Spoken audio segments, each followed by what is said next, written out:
Good morning, welcome back to మీ Dharma Creations ధర్మ. చాలా రోజుల తర్వాత మరలా మీ వీడియోలోకి అయితే వచ్చాను. మన నవ్య ఈరోజు ఛాన్స్ అయితే ఇచ్చింది. మా నోహి ఉన్నాడు చూడండి, స్కూల్కి చక్కగా రెడీ అయిపోయాడు. మంచి ఫోటో తీస్తాను, లేదురా నాయనా అంటే దిగట్లేదు. నోహి హాయ్ చెప్పు అందరికి. హాయ్, గుడ్ మార్నింగ్ చెప్పాలి నువ్వు. ఇదిగోండి తెల్లవాసరి కింద ఫ్రెష్ తోటకూర, అలాగే అరటికాయలు, ములంకాయలు తెచ్చాను. మా నవ్య కొంచెం ఒంట్లో పోలేదు, వచ్చి ఈ ఎండల వల్ల ఏమో తెలియదు, డీహైడ్రేట్ అయిపోతుంది మనిషి. సో దానివల్ల కొంచెం ఇది అవ్వలేదు. నిన్న కోటా బియ్యం వచ్చింది, కోటా బియ్యంతో పాటు రాగులు కూడా తీసుకుంది. సో దాన్ని ఏమంటారు, అంబలి చేసుకొని తాగిద్దాం, వేగంగా ఫుల్ ఎనర్జీ వస్తుంది. ప్రజెంట్ అయితే వర్షం అయితే పడుతుందండి మాకు, చూడాలి.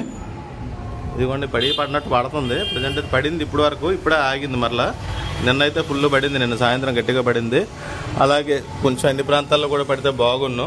ఈ ఎండలో ఒకటి సడన్గా వేసవికాలం కన్నా దారుణంగా తయారయ్యాయి. మన నవ్య మాత్రం చూడండి కోడిపిల్లలాగా ఏలబడిపోయింది. మన నోహి మాత్రం నీట్గా బొమ్మలతో బిజీ. స్కూల్కి వెళ్ళిపోయాడు, మేనేజర్ డ్యూటీకి వెళ్ళిపోయి చూసాను. ఈ అవతారంలో కొద్దిగా ఫ్రెష్ అప్ చేసి హాయి తిందాం అనిపించింది, కానీ ఏంటో తెలియదు. కానీ విపరీతంగా ఆకలి. ఎలాగంటే తినిద్దామని ఆవు తిండి అంటారు చూడండి, ఆవు తిండి ఎక్కువ తింటారనేసి అలా అనిపించింది. ఇందాక లొట్టలు తిన్నాను, ఎందుకు అబద్ధం, మరి ఇంకేదైనా తినాలనేసి అనిపించింది. రెండు చపాతీలు వేపుకున్నాను. మరి అంత ఆకలేసి తినేసాక స్నానం చేద్దాం, ఇంట్లో పని చేసుకుందాం అది ఫిక్స్ అయిపోయి గవ్వ తినేస్తాను. ఎప్పుడైతే నేను టిఫిన్ అయితే అయిపోయింది, ఇంకా తోటకూర అయితే కట్ చేస్తాను. ఇప్పుడే కట్ చేసామనుకోండి ఉండదు, పని తేలిపోద్ది. ఎందుకంటే అలాగ ఆలస్యం చేస్తే పాడైపోద్ది. ఇంకోవైపు చూస్తే మంచి క్లైమేట్ అండి, నల్లగా మూసేసింది. చూపడతాను చూడండి దగ్గరికి వెళ్ళి. ఇది పెద్ద వర్షం పడుతుందో తెలీదు, చిన్న వర్షమో పడుతుందో తెలియదు, కానీ మొత్తం క్లైమేట్ అంతా నల్ల మూసేసింది. దేవుడు ఇలా పెద్ద వర్షం పడిపోవాలి, చెరువులు నిండిపోవాలి. ఇవ్వండి ఇలాగ తోటకూర అయితే కట్ చేసుకుందాం. తోటకూర అయితే కట్ చేసేసాను, ఇంకా వండుకోవడమే. ఇంకెందుకు లేని పని అయిపోద్దని ములంకాడ కూడా కట్ చేస్తాను. ఇవైతే టమాటాలు వస్తేనే దీన్ని కూర వండగలం, లేకపోతే బాగోదు ఒట్టి కూర అయితే. ఇల్లు కూడా నీట్గా చేస్తాను, మొత్తం క్లీన్ చేస్తాను ఇల్లంతా. కూర అయితే కడిగేసాను. ఇప్పుడైతే పోపు పెట్టేసుకున్నాను. ఇవ్వండి 2 కట్టలు కలిపితే ఎంతటి వచ్చింది నాకు తోటకూర. చూడండి తోటకూరకి ఎంత నీరు వచ్చిందంటే, ఎంత నేతకూర, అందుగురించి హైలో పెట్టాను నేనైతే ఉడికిపోవడానికి తొందరగా. ఫైనల్కి అయితే తోటకూర అయిపోయింది. ఇప్పుడైతే నవ్వి భోజనం చేసేస్తే టైం వచ్చి కరెక్ట్గా 1 గంట అయింది. తినేస్తాను ఇప్పుడు. కూర అయితే రెడీ అయిపోయింది, ఇప్పుడైతే భోజనం చేసేస్తాను. నేనైతే తోటకూర అయితే వేసేసుకున్నాను. ఇది నా దృష్టిలో అయితే ఎక్కువ, మా ఆయన దృష్టిలో మాత్రం తక్కువ. ఎందుకంటే తక్కువ తింటాం అంటారు, ఎక్కువ వేసుకున్న కూర తక్కువ అంటారు ఎప్పుడూ. ఇంకొంచెం తినేస్తాను. మా ఆయన డ్యూటీకి వెళ్ళిపోయారు పర్వాడ, మరి ఇక్కడ వస్తే ఏదో తినేసి వెళ్ళిపోతారు, లేదా బాక్స్ అది కట్టేదిను. మరి ఇక్కడ లేరు కదా, అతను కొద్దిగా ఉంచేస్తాను. సాయంత్రం బుజ్జిగడికి మా ఆయన కలిపి ఉంచేస్తాను రాత్రికి. ఇవన్నీ నేను తినేస్తాను. తినండి అది మూతలు పడిపోతున్నాయి. అప్పుడే ఇలాగా కడుపులోకి ముద్దలిందో లేదో మూతలు పడిపోతున్నాయి. అయితే పడుకుని పోయి కరెక్ట్గా 3 గంటలు లెగుస్తాను.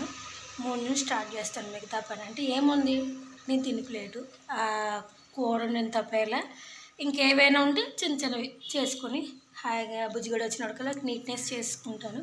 ప్రస్తుతానికి అయితే ఇప్పుడు పడుకొని పోయి సాయంత్రంలో కంటిన్యూ అవుతాను. అందరికీ కరెక్ట్గా నేనైతే 3:30 లెగిసాను. 3:30 నుంచి 4:20 వరకు పని చేస్తూనే ఉన్నాను. ఇల్లంతా క్లీన్ అయిపోయింది. ఇంకా బుజ్జిగాడికి హోంవర్క్ వేసి హ్యాపీగా ఆడుతున్నాను. ఆడుకోవడానికి రిమోట్ కార్తోని. తర్వాత ఏమో చపాతీ వేపుతాను. ఆడు పొద్దున్న చపాతీ అన్నాడు, ఇంకా టైం అవుతుంది కదా అనేసి బలవంతంగా అట్టు పెట్టేశాను. ఇప్పుడు కొద్దిగా కూర ఉంది, పొద్దున్న చేసిన బొమ్మాయి చట్నీ కూర ఉంది. ఒక 2 చపాతీలు వేపేసి పెట్టేసాను. ఆడి గురించి వెయిటింగ్ చేస్తాను, ఇంతవరకు రాలేదు. చెమట్లయితే బాగా గట్టిగా వస్తున్నాయి. ఎండ అయితే కాసిన పొద్దున్న నల్ల మబ్బులు అయితే మీకు చూపెట్టాను కదా. ఎలాగంటే ఇప్పుడైతే ఫుల్ చెమట్లు కారిపోతుంది చూడండి, ఎలా కారుతుందో. బుజ్జిగడి నుంచి వెయిటింగ్, ఇంక రాలేదు. బుజ్జిగడి అయితే 4:30కి వచ్చాడు. ఇప్పుడు టైం అయితే 5:06 అవుతుంది. హోంవర్క్ అయితే రాయలేదు. బట్టలది కొద్దిగా చెమట కంప కాబట్టి నేను సైడ్కి ఉంచాను, ఉతికిద్దామనేసి. రేపు అడ్రస్సే కదా, అలాగే నిక్కర ఎలాగా సపరేట్గా ఉంది కాబట్టి ఇంకా భయం పెట్టలేదు. ఈ స్పెల్లింగ్ ఇచ్చారండి, 1 పేజీ రాశారు. ఇప్పుడు వచ్చి ఇది రాయలేదు, ఇంకో పేజీ రాయలేదు. ఆడేమో ఇది అది అని చదువుతున్నాడు. సంతకం పెట్టేస్తాడు అంటే ఆడ బుక్కులు, డైరీ బుక్కులు అయితే. ఇది అప్సరా పెన్సిల్ వద్దట, నటరాజు కావాలంటే నటరాజు పట్టుకున్నాడు, తెచ్చుకున్నాడు మళ్ళీ ఒకటి పెన్సిల్. బుజ్జిగడితే హోంవర్క్ అయితే రాసేసాడు. అక్కడ ఆకలి వేస్తుంది కదా అనేసి ఒక 2 చపాతీలు వేపుతాను. అందులో నాకు ఒకటి వేపుకుంటాను. కూర కూడా ఉంది కదా, ఇది అయిపోతే పని తేలిపోద్ది, ఎక్కడిదక్కడ పడివచ్చు.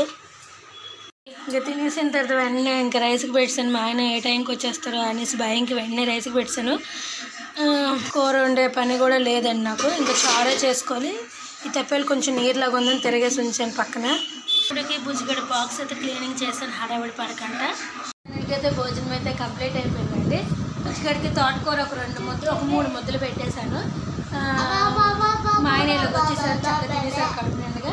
అమ్మ ఇంజన్ నేను చెప్పు, ఇంజన్ 9 నెంబర్ అంతవరకు వచ్చి నాకు కూడా ఆడ ఇంకా చెప్తున్నాడు. అమ్మ గాడ్ బ్లెస్ మమ్మీ. దాంట్లో రైమ్ అనేది చెప్తున్నాడండి వాడు. నాకు కొంచెం అర్థమైంది, కొంచెం అర్థం అవ్వదు.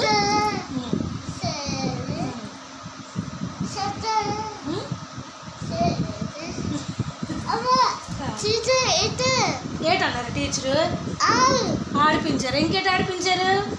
ఎలాగ ఆడిపించారు చెప్పు, నిల్చు ఒకసారి. ఎలాగ ఆడిపించారు టీచరు? లేదు ఇద్దరు మత్తులో ఉన్నాడు, ఆడుతాడు, ఒక్కొక్కసారి ఆడమాట ఆడతాడు.